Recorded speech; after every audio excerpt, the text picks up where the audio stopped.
మనందరికీ తెలుసు రాణి రుద్రమదేవి అనగానే తెలంగాణలోనే కాదు మొత్తం ఆడవారందరికీ కూడా ఆ పేరులోనే ఒక పౌరుషం, ఆ పేరులోనే ఒక ఇన్స్పిరేషన్ ఉన్నది. 800 సంవత్సరాల క్రితం రాణి రుద్రమదేవి బతుకుండేదని చెప్తాం.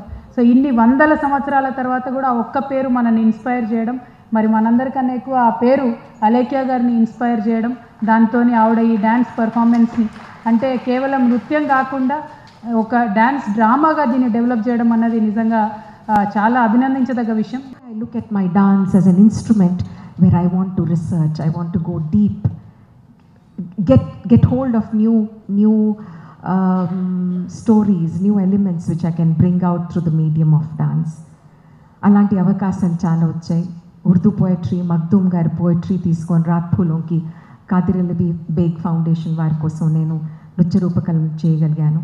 తర్వాత we did Taramati the legend of a కోటసాన్, we did Nagina, then I have done Lakuma, I have done Stree, I have done Annamacharya Harivilasam, Alamel Manga Vilasam. ఇలాగా మా గురువుగారు శిక్షణ ఇస్తుంటే ఎన్నో బ్యాలేస్ మేము చేసాం ఆవిడ దర్శకత్వంలో.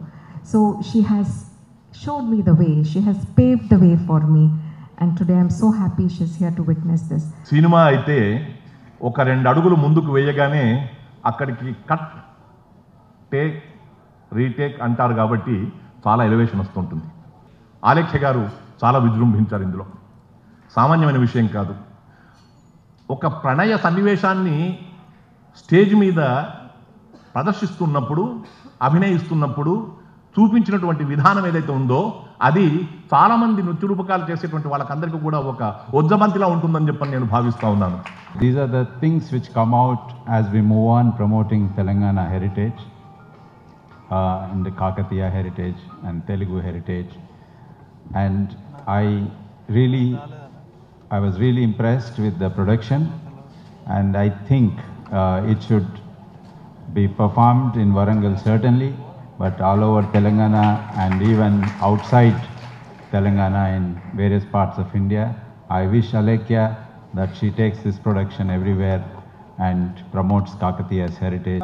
ఒక రుద్రమ పాత్రను తీసుకొని ఆమె జీవితంలోని ప్రధాన ఘట్టాలను అద్భుతమైన వీర రౌద్ర కొద్దిగా శృంగార రసాలతో ప్రదర్శించిన సాత్విక నటీమణి మా డాక్టర్ అలేఖ్య పుంజాల గారు.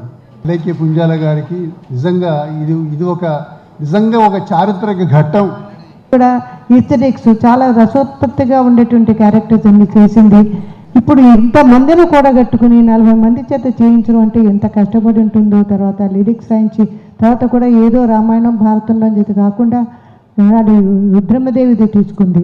నాకేమో ఒక విధంగా నేనేమో కానీ ఎగ్జాల్టేషన్ కాదు, నాకు బాహుబలి చూసినట్టు అనిపించింది. నాకు ఆవిడ ఫోన్ చేసి వాయిస్ ఇవ్వాలి అనగానే ఏమీ ఆలోచించకుండా ఒప్పుకున్నాను. ఎందుకంటే నాకు దేశం అంటే చాలా ఇష్టం. నిజంగా కూర్చొని చూస్తున్నప్పుడు మా అమ్మగారు గుర్తుకొచ్చారు. ఎంత కష్టమో నాకు తెలుసు. నిజంగా it's a great team work. అందరికీ మంచి వావ్ కిక్ ఇచ్చింది, మాటలు లేవు. జై రుద్రమ. ఈ దఫా సెప్టెంబర్ 17 జరపాలి ప్రభుత్వం. భారతీయ జనతా పార్టీకి సంబంధించిన వారు ప్రచారం, ఒకడు విలీన దినమంటాడు, ఒకడు విమోచన దినమంటాడు, ఇంకోటి విద్రోహ దినమంటాడు. ఇట్లా రకరకాల మల్టిపుల్ డైమెన్షన్స్ దానికి ఉన్నాయి.